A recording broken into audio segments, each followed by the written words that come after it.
The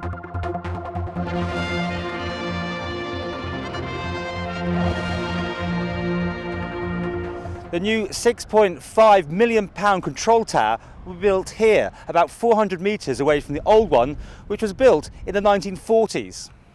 Well, it's a project that's been going on for a long time, and it's culminated at the end of this period by having a new control tower based really on three issues.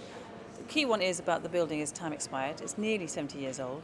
Secondly, there are some operational issues with the current one that we have, but most importantly, in terms of working conditions for the staff, it's just getting so bad. So I'm delighted to say that that in Tynwald, only last week, that they voted for let's have a new air traffic control tower. This is a Rolls Royce though, at £6 million? No, it's £6.5 million, but put it into context, £3.85 million is that to build. It's a very tall control tower. It's a two-storey building. There's the tower itself and then the pod at the top with the control room at the top. Of course, we've got avionics, brand new state-of-the-art avionics. It's about 1.8 million, which therefore leaves about 0.8 million for everything else to fall into it. So we had to obviously compare with other control towers that are being built and have been built, and we could certainly prove its value for money. Will this be reflected, the cost of all these improvements, on people's tickets when they buy them, or is this purely out of government funds?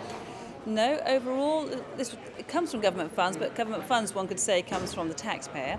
However, it's something that's been budgeted for in the capital projects for the last 5 years, and we're just outside budget on that, taking everything into account and provisions for things like the rising hydrocarbons and issues to do with steel. However, I truly believe, and they proved to Tynwald only last week, that this is value for money. There's no problem getting money, is there, for anything at the airport, it seems?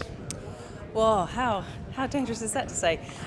Let's think about it. 2-3 months ago, we had a major issue with regards to the runway and safety areas, and this is about safety.